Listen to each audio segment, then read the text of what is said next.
Hare Krishna. So we want to do another bhajan. Yesterday we did Sri Nam Kirtan. Today we'll do Sri Krishna Chaitanya Doya Kora More. So do you have that on the board? I think you do. Sri Krishna Chaitanya Prabhu Doya Kora More.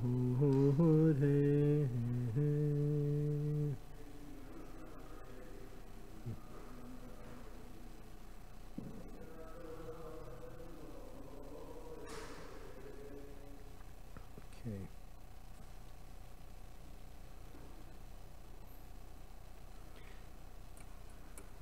Sri Krishna Chaitanya Prabhu Doya Kora More.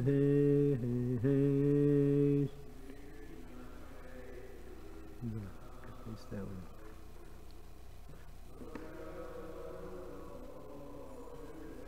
Toma Bhina Kedayalu Jaga Samsahare.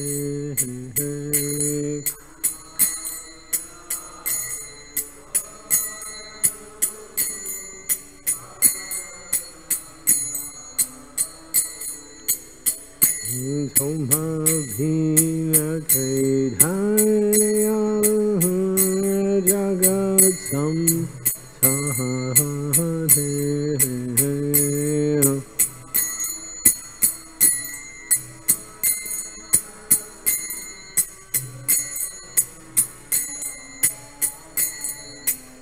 He Patita Bhavana Hetu Dhavatahara. Everyone please sing.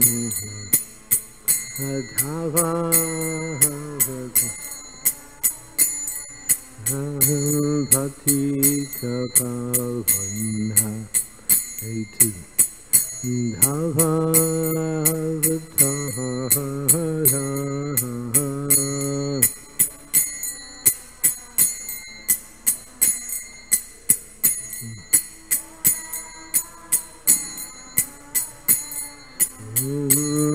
Samapahita Prabhu Napayiveyara.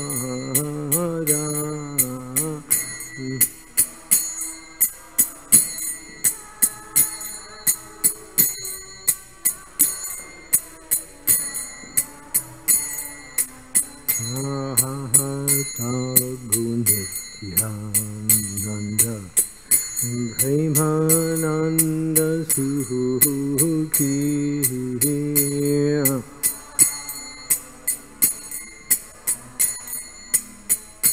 Premananda Suki.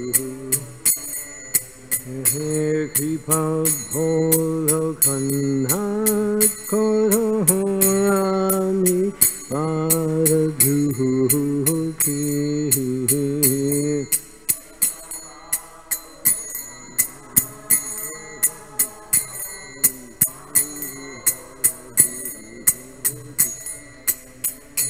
Doya Kora Sita Pati Advaita Gosaya.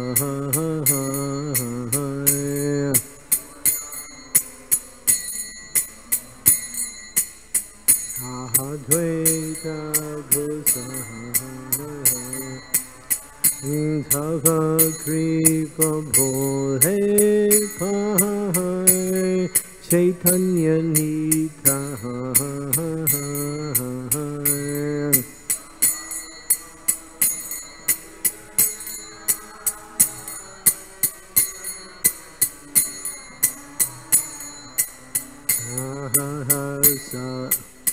Sanatana Rupa Raghunata.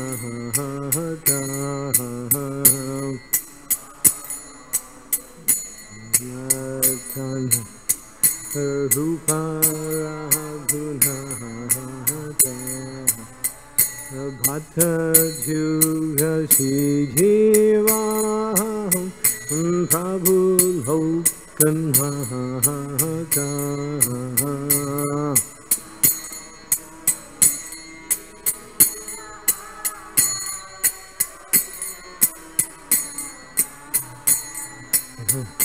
Dhoya Kodasiyacharya Prabhu Srinivasa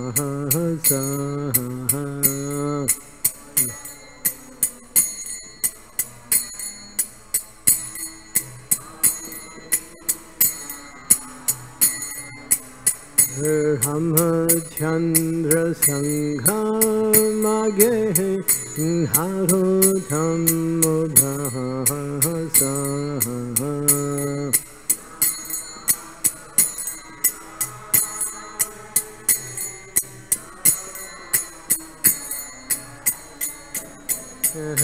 Sri Krishna Chaitanya Prabhu Dhoya Kodamore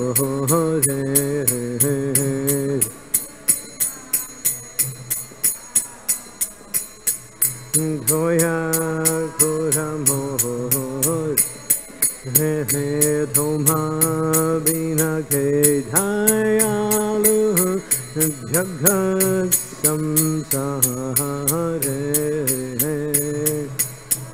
Bina Kedayalu Jagat Samsare Hare Krishna Hare Krishna Krishna Krishna Hare Hare Hare Rama Hare Rama Rama Rama Hare Hare Hare Krishna Hare Krishna Krishna Krishna Hare Hare Hare Rama.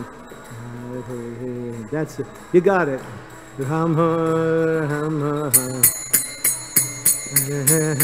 Hare Krishna Hare Krishna Krishna Krishna Hare Hare Hare Rama Hare Rama Rama Rama Hare Hare Hare Krishna Hare Krishna Krishna Krishna Hare Hare Rama Hare Rama Rama Rama Hare Hare Hare Krishna Hare Krishna Krishna Krishna Hare Hare Hare Rama Hare Rama Rama Rama Hare Hare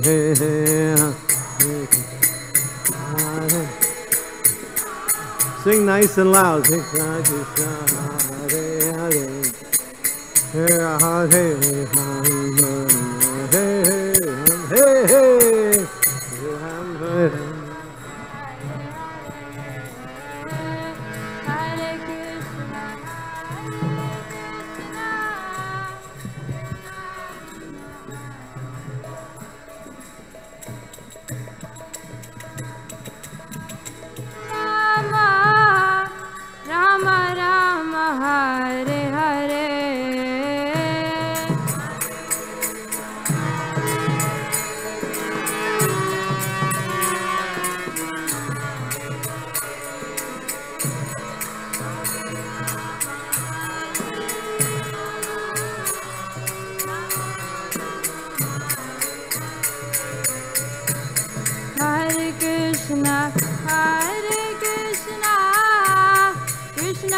Krishna Hare Hare Hare Rama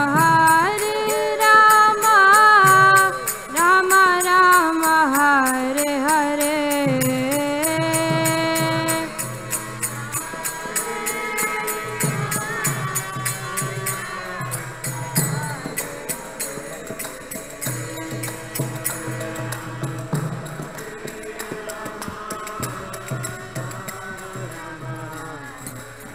Hare Krishna, Hare Krishna, Krishna Krishna, Hare Hare, Hare Rama, Hare Rama, Rama Hare Hare, Hare Krishna,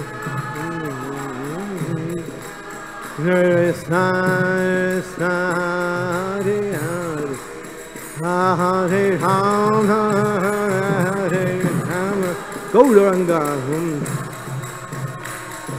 Hare Krishna, Hare Krishna, Krishna Krishna, Hare Hare, Hare Rama, Hare Rama, Rama Hare Hare, Krishna Krishna, Nitai Gaur,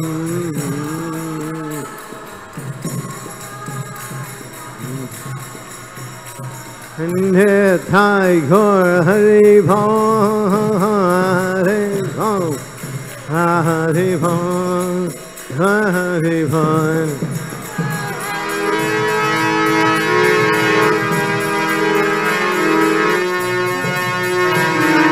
Nitai Gaur, Hari Hare Bol, Hare Bol, Hare Bol.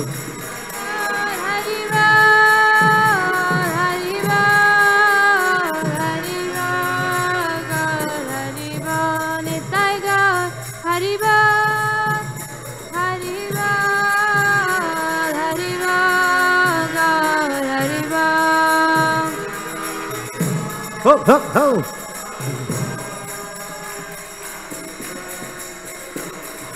Jaya, Jaya, Prabhupada, Prabhupada, Prabhupada, Jaya Prabhupada,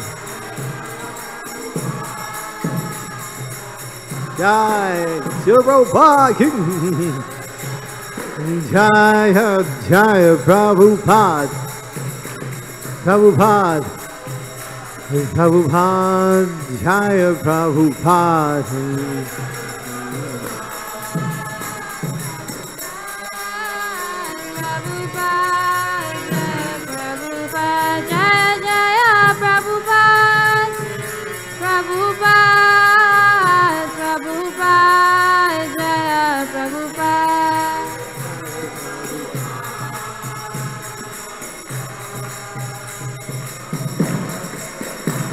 Nitai Gaur, Hari Bol, Hari Bol, Hari Bol, Gaur, Hari Bol. Hari Bol, Hari Bol, Nitai Gaur, Hari Bol, Hari Bol, Hari Bol, Hari Bol.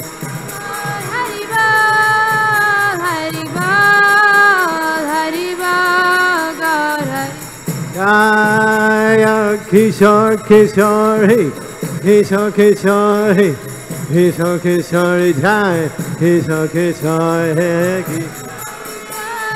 Kishore Kishore, Kishore Kishore, Jaya Kishore, Jaya Jagannath, Jagannath, Baladev, Subhadra.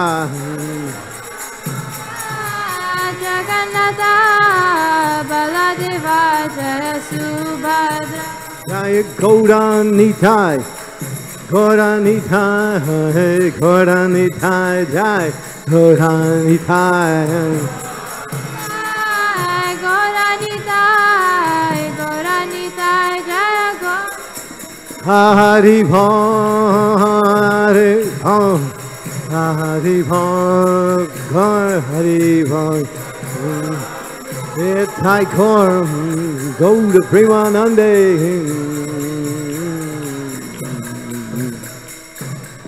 Oh, Premanande, Hari Hari Hari. Sri Krishna Chaitanya, Doya Kora More, Toma Bina Ke Dayalo, Jagat Samsare. Hare Krishna. Just getting loosened up a little. Getting loosened up a little. We're a little stiff this morning.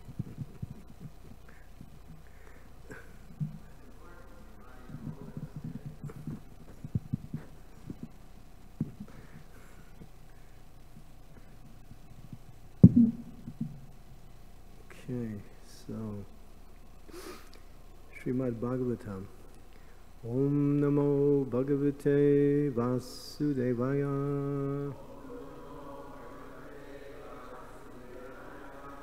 Om Namo Bhagavate Vasudevaya. Om Namo Bhagavate Vasudevaya.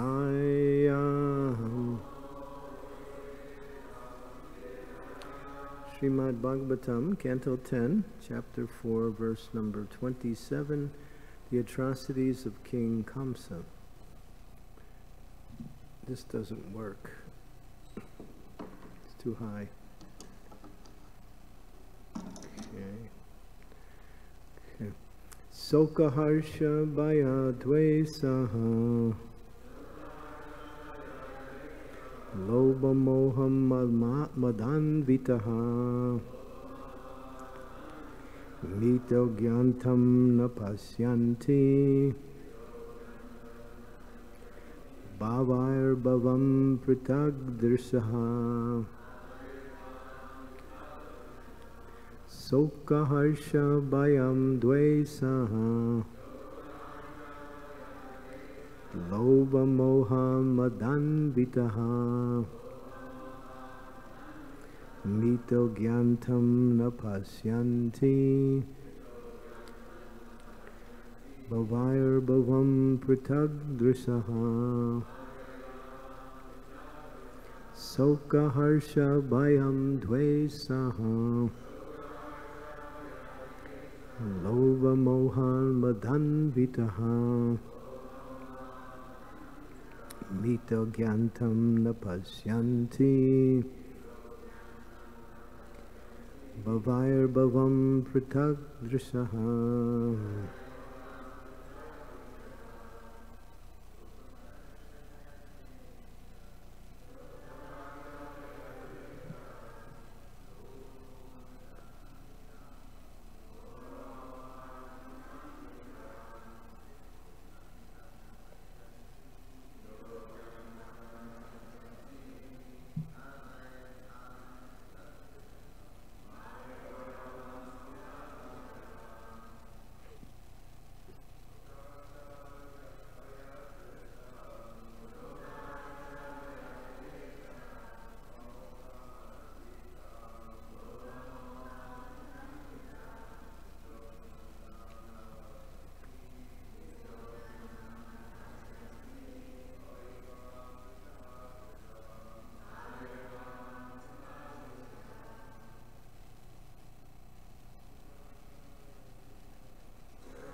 Ladies?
Soka, lamentation, harsa, jubilation, bhaya, fear, dvesa, envy, lobha, greed, moha, illusion, mada, madness, and anvitaha, endowed with mita, one another, gyantam, engaged in killing, na pashyanti, do not see, bhavayar, because of such differentiation, bhavam, the situation in relation to the Supreme Lord, pritag drisaha, persons who see everything as separate from the control of the Lord.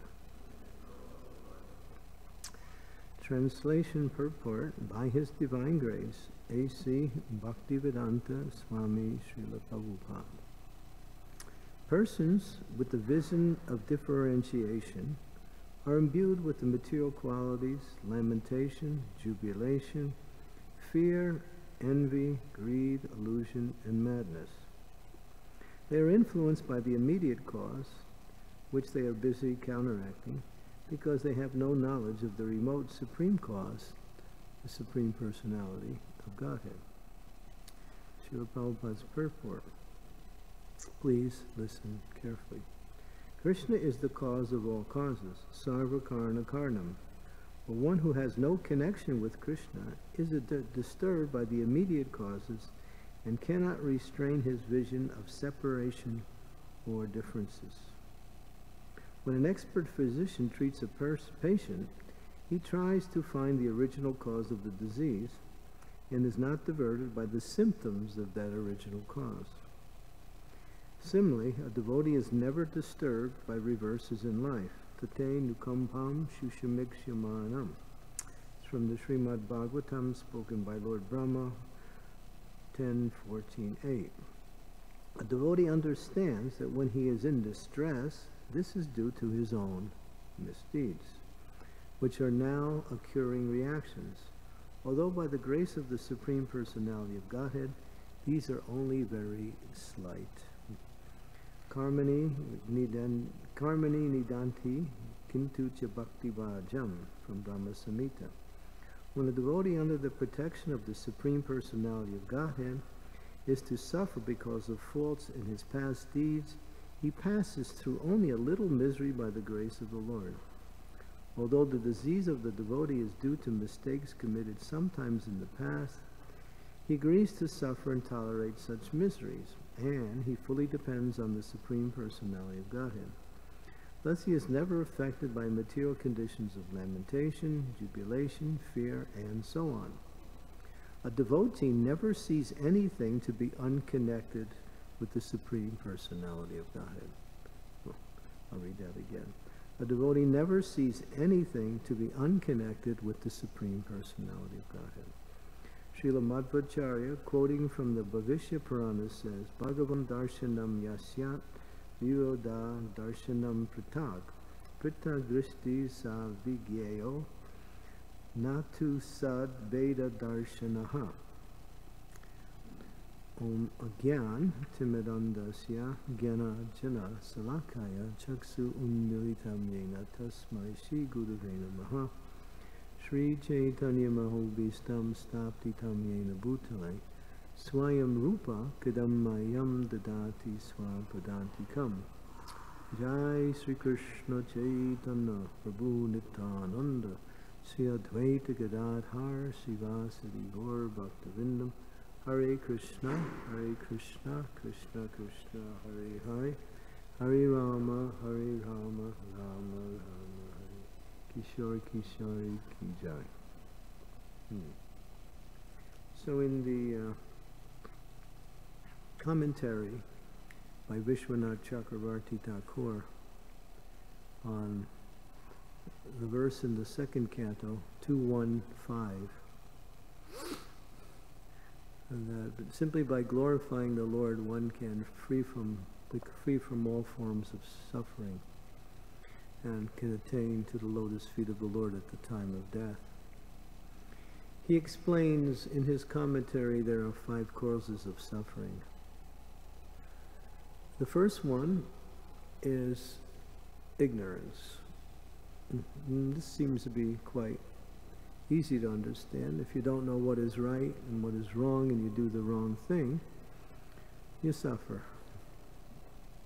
In the scriptures it mentions that there is anukulena and pratikul, that which is favorable for our practice of Krishna consciousness and that which is unfavorable. So trying to avoid the unfavorable and access or focus on what is favorable. So people don't know what is right, even in the material sense. They don't even know how to take care of themselves. There was a story I heard just recently where one boy was in Thailand. He got absorbed in the internet, so much so that his absorption in the internet, he forgot to eat, he forgot to sleep, he forgot to drink water. He was on the internet for 72 straight hours. Thailand. He actually had a breakdown and he collapsed, and fortunately his roommate came and picked him up and revived him and saved his life. But he was practically on the verge of death. He got so absorbed in this mechanical apparatus that he forgot how to take care of himself, or even the basic bodily needs. So this is a sign of ignorance, that one becomes so diverted from one's real interest that one does things that are harmful to themselves in the name of pleasure or in the name of some immediate impulse for happiness, something like that. So this is called ignorance. Vishwanath Chakravarti Thakur goes on to say the second cause is seeing duality. In the material world, everything is dualistic. Wherever you see one, you see the other. Happiness, there's no such experience of happiness unless you have an experience of distress. In other words, by understanding one or experiencing one, you can understand and get an idea of what the other is. So everything in this world is dualistic. Wherever there's happiness, there's distress. Wherever there's distress, there may be happiness. That's not guaranteed. And then, of course, heat, cold, honor, dishonor, gain and loss. Everything in this world is dualistic. This is the world of duality. So one who focuses on the duality will also experience suffering. Another type of suffering, which Vishwanath Chakravarti Thakur illustrates, is attachment. One becomes attached to something, and one cannot give up that attachment, even though it may not be good for one. Or even if it is good for one, it may divert one's attention to one's real interest or spiritual life. In other words, one wants something because they can't give it up, they're attached to it. Sometimes we get attached to a particular type of food, and then all we think about is when the next time we can get that food. Like there's persons who are pizza maniacs, right? They, pizzas, 24/7. Or people who are addicted to sugar. Sugar is an actually addictive element. And people get so absorbed eating sugar and they're killing themselves, they're getting diabetes, they're getting overweight. And their minds are always in anxiety. Sugar really causes so many. But still, they're attached. They can't give it up. People are attached to so many things in this world. Or even on the smaller day-to-day thing, one's attached to getting attention. Or one is attached to having people listen to them. One is attached to their money. One is attached to their dog. So attachment is the feature that makes the material world go around. People are attached to things, other people, activities. So Vishwanath Chakravarti Thakur said this is the third form that causes suffering, material attachment. Then he goes on to say the fourth one is dvesha, or hatred. One develops hatred or anger when one doesn't fulfill one's attachment. And therefore this anger causes one to suffer. Because anger destroys all good qualities. Anger causes one to maybe lose even their freedom. If they act in a wrong way, they can commit a crime when they become angry and find themselves in a very difficult situation. So this dvesha, hatred, is another form of suffering. And the last one, he says, is abhinivesha, and which is abhinivesha is what's being spoken about here. Trying to push back suffering. In other words, making an effort to counteract what things in this world that will cause me suffering. You know, people have medicines, pile them up. We have so many anti-everything. In other words, looking towards the world and seeing what causes suffering and having an experience of these things, and one makes an effort to push him back. This causes more suffering. Now you might say that's normal to want to avoid suffering. It is. But you can't unless you come to the spiritual platform. Because, can we shut the lights off? Wherever there's material pleasure, there is material suffering. It works dualistically. You can't have material happiness without material suffering. It's not possible. They go together. Even if you have some good karma, your good karma will run out, and then you experience suffering. Even if you make it to the heavenly planets, that is also temporary, and then you fall from that, and then you reap the results of suffering. So anything within the material world, especially these 5 categories, are causes of suffering. So here, this verse says that when a devotee apparently experiences some suffering, what do they think? It is Krishna's arrangement to purify me, to give me a little bit of the reactions of my past sinful activity, and he has minimized it. I deserve worse than this. So you might think, wow, that's not very enthusiastic to hear. You're putting it... No, actually, if we actually knew how much we are meant to be punished, we would be overwhelmed. Because simply coming into the material world is a form of punishment. Having a material body is a form of punishment, and it breaks down.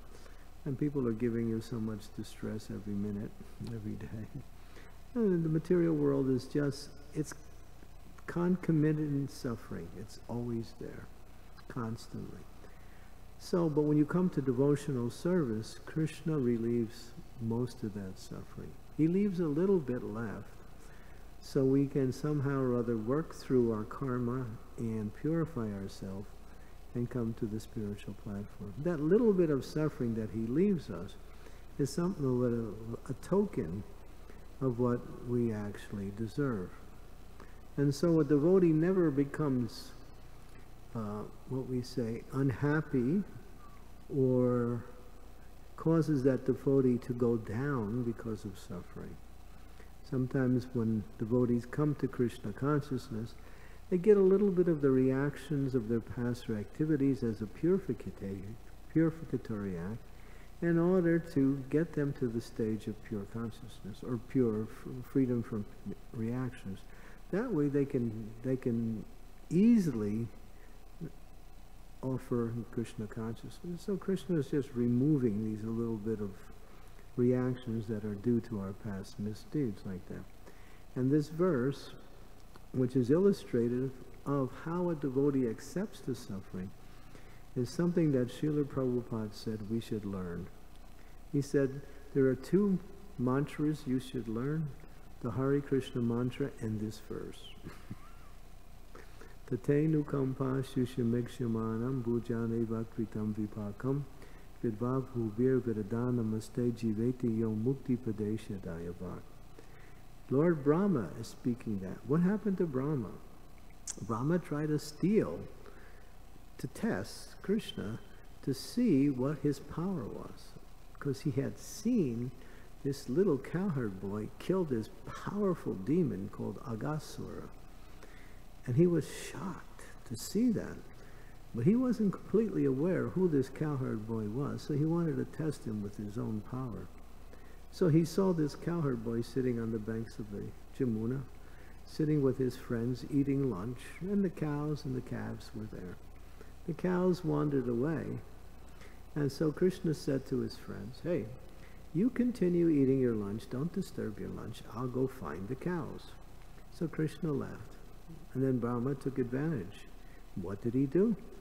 He used his mystic power and he captured the cowherd boys and calves, apparently. And he put him in a cave. And when Krishna came back, Krishna understood this is Brahma trying to show his power. So what Krishna did is he completely expanded himself into all the cowherd calves and boys to be exactly the way they were, with all their qualities, characteristics, even their little, what they call, what is that word? That is a personality trait. Idiosyncrasies, right. Thank you. Even with their individual idiosyncrasies, Krishna did it right down to perfection on each boy and calf.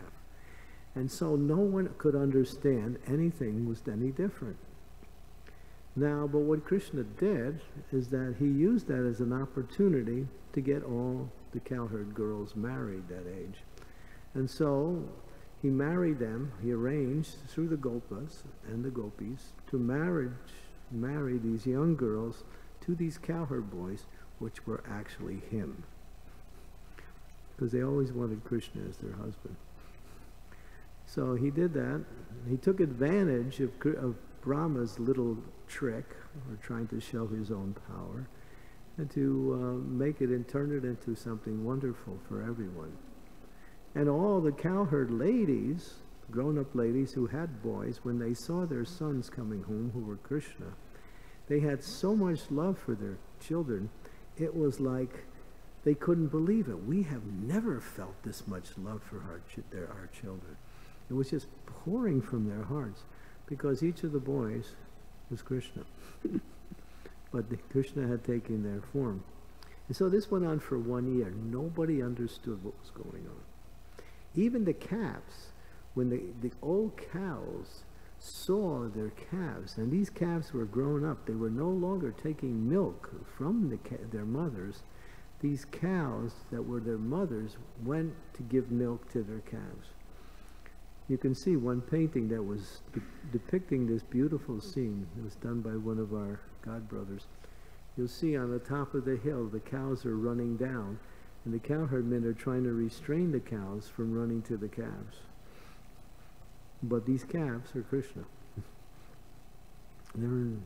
So this is their natural love for Krishna, but they didn't know who was Krishna. They were thinking there was my calves, or these are my sons, like this. So this went on for 1 year. Now, Balaram, he's noticing something, and he can't figure it out. Balaram can't figure it out. Balaram's God. But still, if Krishna wants, he can even do things that Balaram will eventually figure it out, but maybe not initially. So Balaram is looking, and he's thinking, is there some mystic yogini that's come into Vrindavan and is performing some mystic power? What is happening here? Something extraordinary. And finally, he went to Krishna, and he asked Krishna, is this you? You're doing this? Krishna said, yeah, it's me. And so then Krishna went back, and after 1 year later, Brahma came back. It was like a moment in Brahma's time, because the time in the higher planets and the time on this Earth planet is different in calculation. So he came back after a moment of his time, which was 1 year on this Earth, and he saw the whole scene. Krishna was sitting on the banks of the Jamuna, exchanging lunch with his friends, having a good time, and the calves were there, and all the boys were there. So Brahma ran back to the cave. What did he see? He saw those boys that he had captured. And then he saw the ones on the bank. And then what Krishna did even further, he expanded himself into all the boys and calves, and they all turned into Vishnu forms. Now Brahma's thinking, you know, I'm intelligent. Nobody can bewilder me, but what's happening? Finally, he realized within his heart that this personality, who was a little cowherd boy, must be God. And then he came to the complete realization. He ran to the lotus feet of the Lord and started to offer beautiful prayers. And this is one of the prayers, Tatenu Kampa Shushya Mikshamanam. That whole chapter, 14th chapter, is simply Brahma's prayers. That chapter is one of the most important chapters in the whole Bhagavatam. It is so deep in philosophical teachings. Brahma is just revealing the glories of the Lord and the power of the Lord and the glories of Krishna's compassion upon him as he becomes free from the reaction. Because Krishna excused him. Krishna was a little upset in the beginning. Why was Krishna upset? Because this cowherd, this big demigod, is messing with my fun. You know, I want to play with my friends. We want to eat lunch. We want to play games, and he's trying to prove who he is. I'm not interested in his. So Krishna was a little disturbed. But finally, Brahma offered beautiful prayers, and Krishna was forgiving. And then he says this prayer. So Prabhupada said this prayer is so fundamental to our advancement in Krishna consciousness. Why?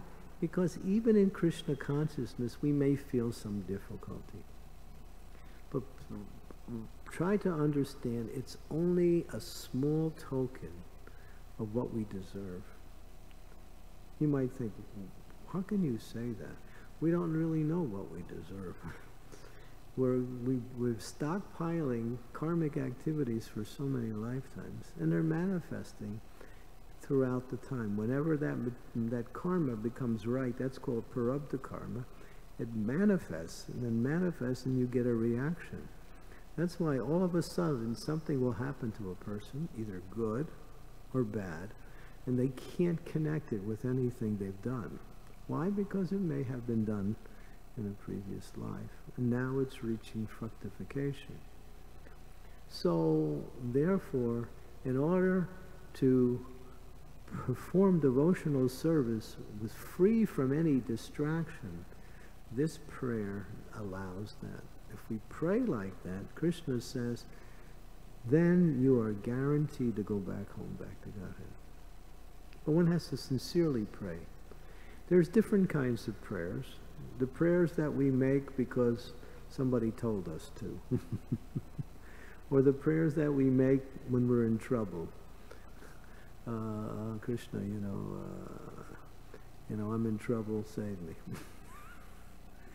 But the sincere prayer is, my dear Lord, I have been, running away from you, doing everything else but devotional service to you for so many lifetimes. Now I've got a chance to rectify all that and come back to your lotus feet in devotional service. So a little token of some suffering, which is never devastates the devotee. Krishna will never cause a devotee to suffer beyond what is normal. Maybe a little difficulty here and there. Just like I mentioned yesterday in class, I was flying from Toronto to Cleveland just a few days ago. It was last Friday. And when I got to Cleveland, I was all ready to go on to my next activities. no luggage. The main luggage would have all my stuff in, everything practically. I still haven't got it back. It's been 6 days. So I think, okay, Krishna, you're having fun with me. I know you're in the hearts of all living entities, and you can point somebody to the luggage, but you're not doing it for whatever reason. So I'm not going to ask you either, because that's not the program. The program is to function on the ordinary level and see what Krishna has in mind, that's all. So we should never question why Krishna puts us into difficulties. Sometimes we get sick and it becomes, or we have a great financial loss or a great disease, maybe we get some cancer or something. But still, the devotee thinks, oh, it's just a small token of what and then that allows you to go back home, back to Godhead. That is your ticket. By accepting the mercy of Krishna, when he arranges some arrangement is there. And as Prabhupada says here, although the disease of a devotee is due to his mistakes committed sometimes in the past, he agrees to suffer and tolerate such misery, and he fully depends on the Supreme Personality. Here's where the main point is. Although difficulties are coming, try not to worry about solving the difficulties. Just depend on Krishna. Pray to Krishna. Take shelter of Krishna. And that way one's mind and heart will become elevated by that association of the Lord's mercy. So we can't change what's happened. You know, sometimes somebody will do something wrong and something will happen to them because of wrongdoing. And then they lament, I should have did this. I could have did this. If it was different, I would have did this. We call it the shoulda, coulda, woulda program. Doesn't work. It's too late. So we can't live in the past, we can't change the past. But we can make the future bright by living in the presence, by taking shelter of Krishna. Pray for his mercy and ask him how we can accept this as his mercy. And learn from that and move on in our spiritual life. I was just thinking, you know, when I first lost my luggage and after a while I realized it wasn't coming back, I was thinking, I don't like this. But then I happened to notice the news, and some family, big family, it was about, you know, the kids, the father and mother, a few other friends in the family. They went on a boating trip, and the boat caught some whirlpool. The whole thing toppled over. Practically the whole family lost its life. There were some young kids there, really young kids. It mentions they were like babies. 17 people died in that. And then I'm thinking, gee, I lost my luggage. And these people are dying. It's not, and I'm worried about this, you know, piece of luggage. These people are losing their life. So, you know, sometimes when we reflect on how other people are suffering, we look at ourselves, it's nothing. It's just insignificant. Somebody, you know, forgets to hold the door for you and the door hits you or something, and you think, oh, the whole day is ruined. You just can't wait to do the same to him when he comes through the door. So, you know, this is almost like it's almost human nature, but these things will happen. This is life. So Krishna will always give you a chance to take shelter. And a lot of times when you actually take shelter and pray to Krishna, you actually realize why it happened. Krishna reveals it sometimes through other devotees, which is usually the easiest way to find out. But sometimes he reveals it through your own experience. Yes, this happened because I did this, and therefore it happened like this. So a devotee is never what we say. It doesn't cause a devotee to go down. Reverses in life cause the materialist to become less enthusiastic and look for other means to find happiness. But devotees accept reverses as opportunities to increase their Krishna consciousness, to increase our Krishna. So we should never be discouraged by. But we also have to understand that if we acted wrongly, we should correct that, and not that okay. I acted wrongly, I got the reaction, I'll act wrongly again. It doesn't matter. No. No, we have to change our ways in order to stay fixed on the path of devotional service like that. So that is called anukulena. Accessing things that are favorable for devotional service. Okay. Any questions? Comments? Yes, Sureshwar Prabhu. He's going to tell us some personal experience here. You're going to tell us a personal experience? Okay, it's coming. The acoustics in this temple, if you're sitting on the ceiling, you can hear the lecture really good. Just an observation. It's amazing the gap between what we know theoretically, like Tatena compound, and then when the rubber hits the road. Yeah. And then we, like you said, I don't like this. It's so, wow. My realization is way behind, what I think I know. That's all.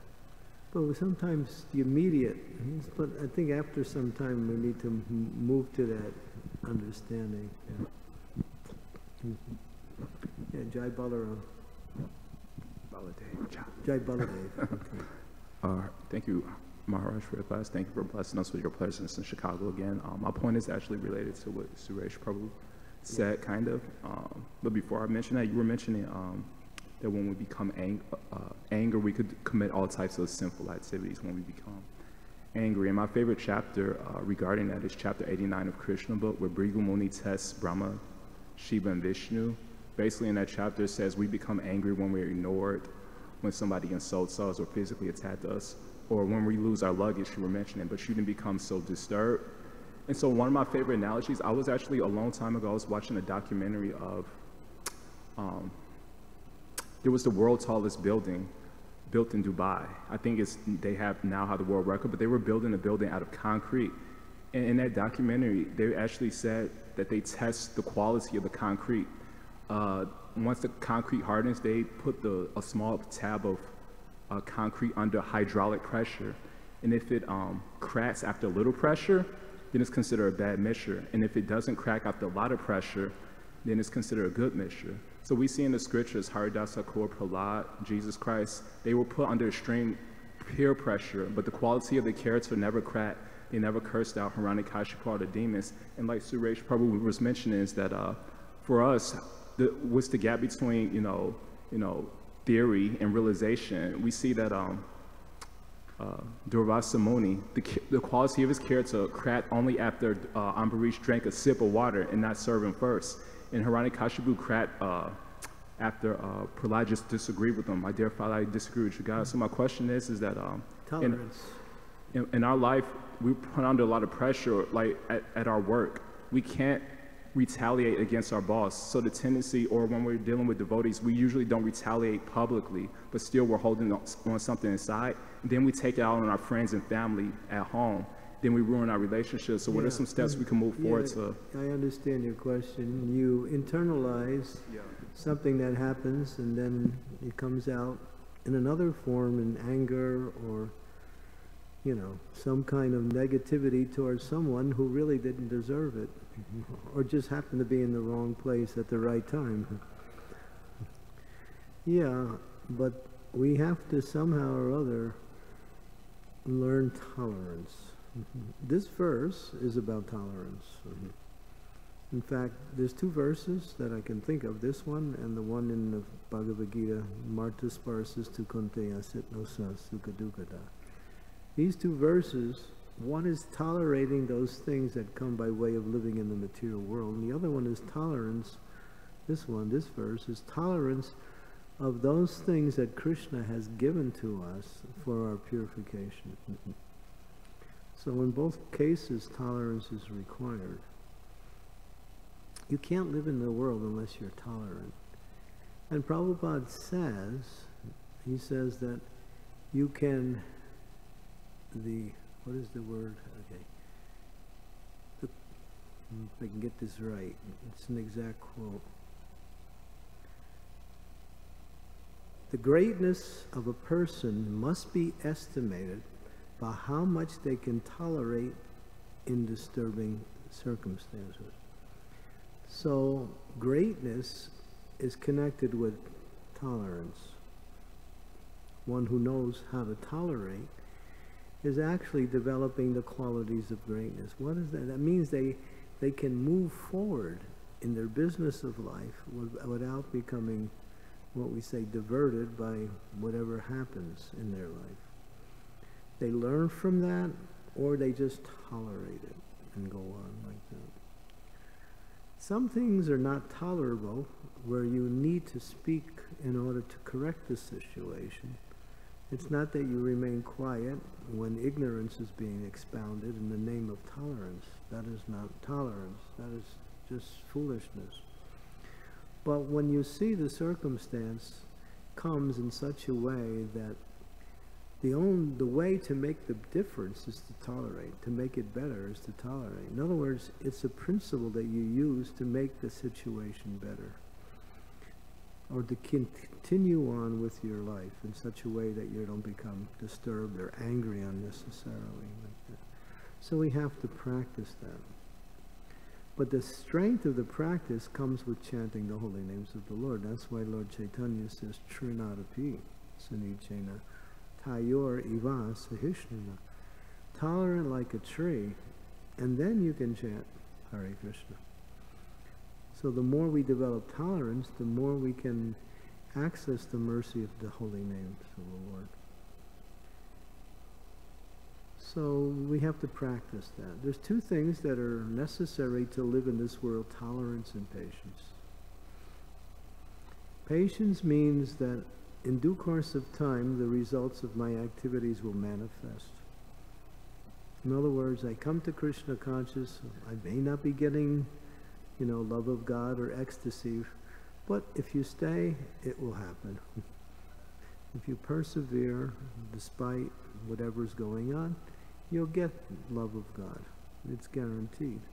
But you have to go through the purification process. But if you take shelter of the devotees of the Lord in association with devotees and chant the holy names, then the process becomes nice. It's a joyful process. Susukam kartam avyayam. But if you don't do that, then you really have to become tolerant, because you'll find so many obstacles. The association of devotees gives you the strength and helps you to deal with tolerance also. Helps you on it. So association of devotees is the foundation for all our advancement in Krishna consciousness. Yes, Prabhu, you had a question?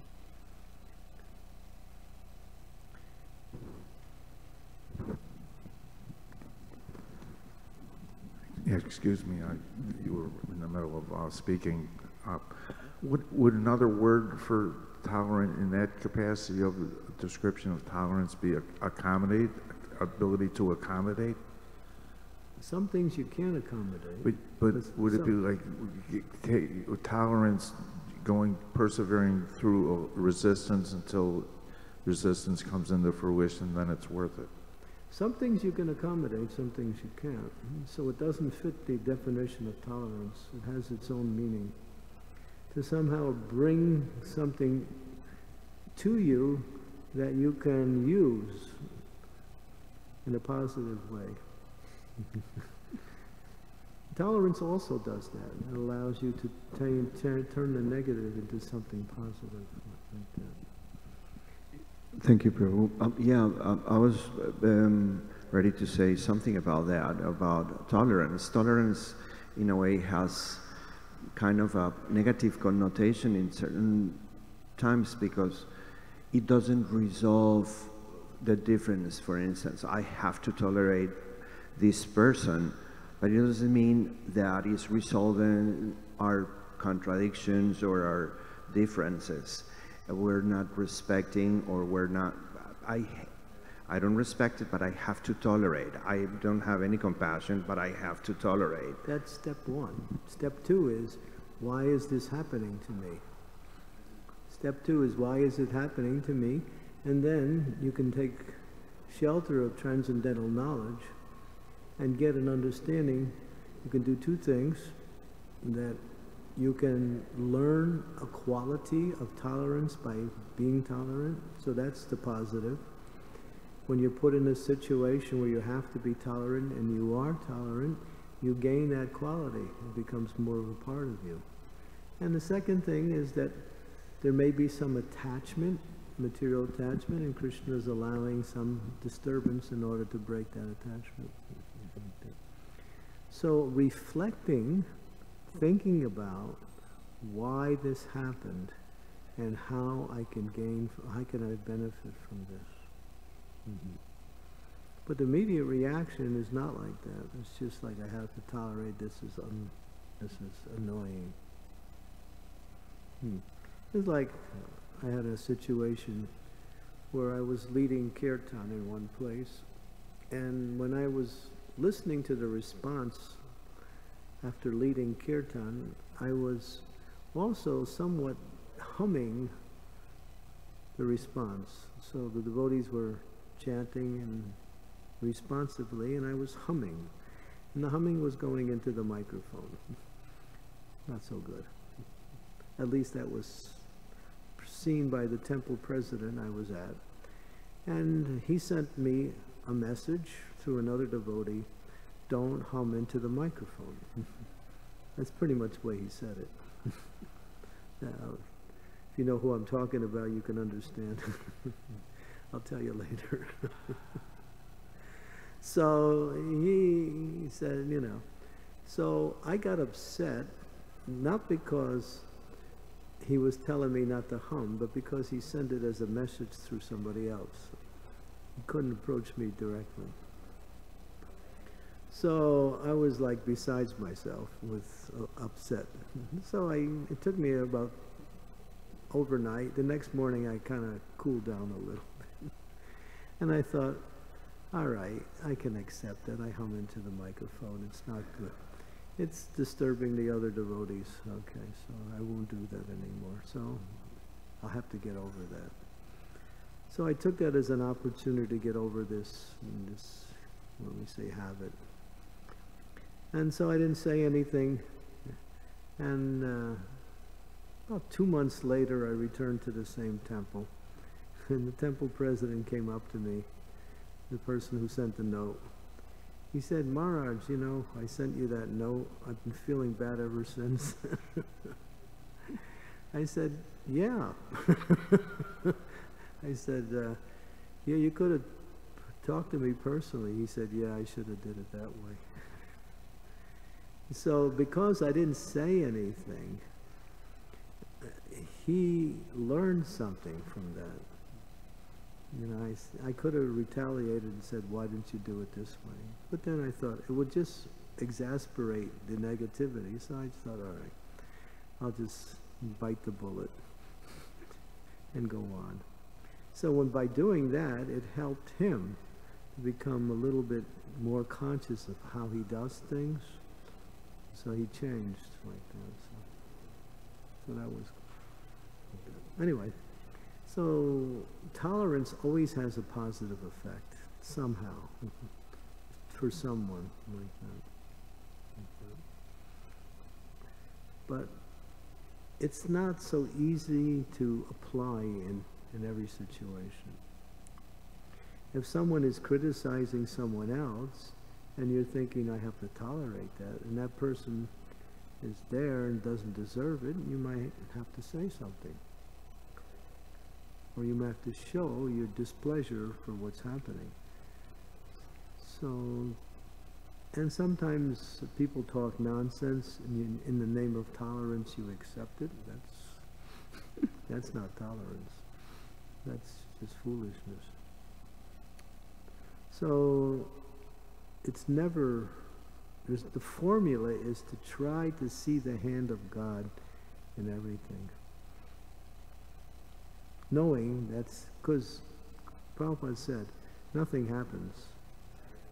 Bhagavad Gita says, nothing happens without the will of the Lord. Nothing. So Krishna has two things. He's either making things happen, or he's allowing things to happen. Some things happen because of circumstance. He could stop it, or he can allow it. And sometimes he allows it, sometimes he stops it. That's up to him to decide what is best. Like that. So when he allows it, there's what we have to tolerate. Yeah. Jitendriya.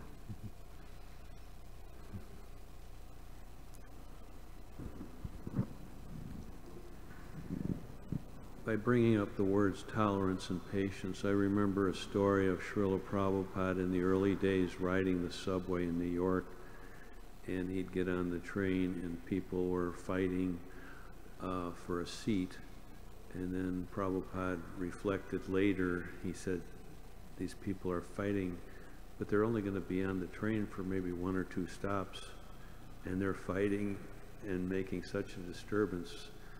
So he said, if, you know, he's referring to patience and tolerance there. I don't know if you read that, and I think it was Satsvarup Maharaj's book. Prabhupada's the epitome of tolerance. Yeah. His whole life is simply tolerating things that for the quality of his character and his aristocratic nature and his training in Vaishnava etiquette is way far beyond what we can understand. And he was being exposed to the most inane things, most difficult, useless things, ridiculous things. Well, that might have to do with him seeing the past, present, and the future, right? No, it had him doing the work, working with us. That's what it was. He had to work with us guys. We weren't up to the standard. Well, I mean, it was one time Prabhupada was, you know, he was having kirtan, and one girl took all her clothes and started dancing in the kirtan. Prabhupada's eyes got big, and then Malati ran and put some clothes on the girl. I mean, Prabhupada had to go through that. So, you know, like, whoa, you know. So, you know, for a person like that, that's abominable. But we might like it. I'm not saying we do, we will. But, you know, for Prabhupada, he had to go through a lot.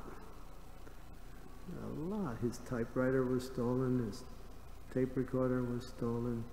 He had 3 heart attacks. He never gave up because of these. Any 100 men you would choose would have gave up easily, having even some of the experiences that Prabhupada went through.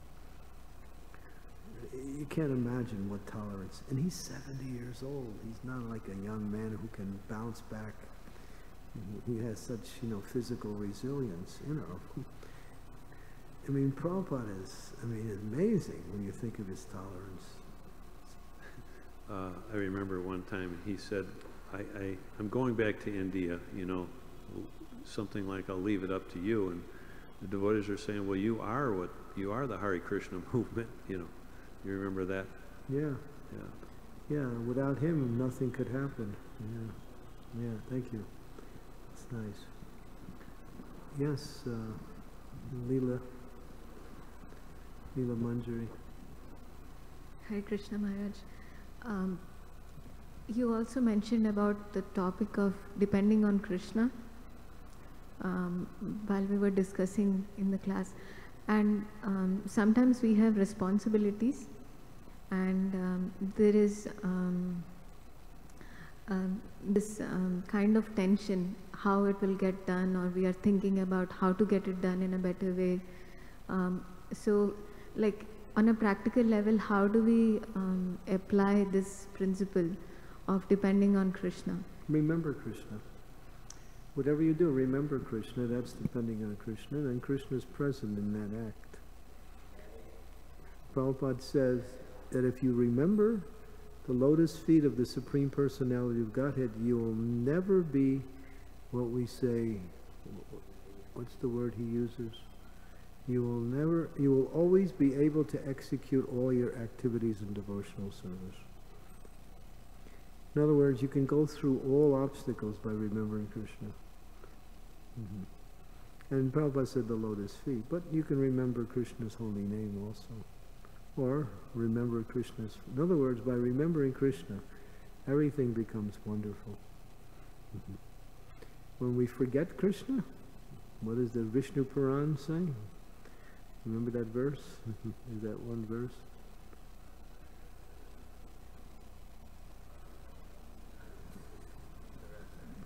Yeah, I don't know. Sarvavidhi. Sarvavidhi nishedasyor etayor eva kinkara. Yeah, what's the translation? Never forget him. All the rules and regulations of Shastra should be made servants to this principle. Yeah, if you understand this one verse, then Krishna consciousness becomes natural. Always remember Krishna, no, we never forget Krishna, but that's not easy. The mind will not let you. So you have to practice. That's why we come to the temple, we take darshan of the deities, you see the beautiful form of the Lord. We can capture that form in our mind, carry it with us throughout the day, chant the holy names of the Lord. You go to a kirtan program, you internalize the holy name. When you leave, the holy name is still with you, even though the kirtan is stopped. Hey, so these are ways to keep our mind connected to the holy name, to Krishna, like that. I was thinking of another verse. What is the greatest misfortune? What is the greatest anomaly? What is the greatest mistake? To forget the Supreme Personality of Godhead for one moment. That's another verse. That's from the Vishnu Puran also. So to forget, and another verse from Chaitanya Charitamrita, difficult things become easily executed when one remembers Lord Chaitanya Mahaprabhu. But even easy things become difficult to perform when one forgets that personality, Lord Chaitanya. So remembering the Lord is the highest spiritual principle. If we can practice that, then we will find that Krishna consciousness is natural. Remember Krishna.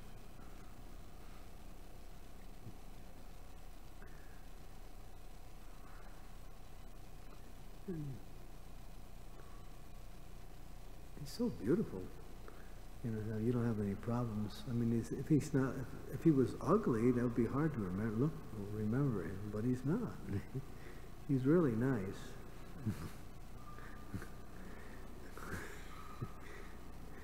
So Krishna is so beautiful that wanting to remember him is part of your, desire. You want to remember Krishna. Radharani cannot forget Krishna. It's not possible. Some of us cannot remember Krishna, and Radharani cannot forget Krishna. Anyway, we have to practice remembering Krishna. Then you have no problems. When you remember Krishna, there's no problems. All problems go in due course of time. Okay, so thank you very much. Srila Prabhupada ki jai, Srimad Bhagavatam ki jai.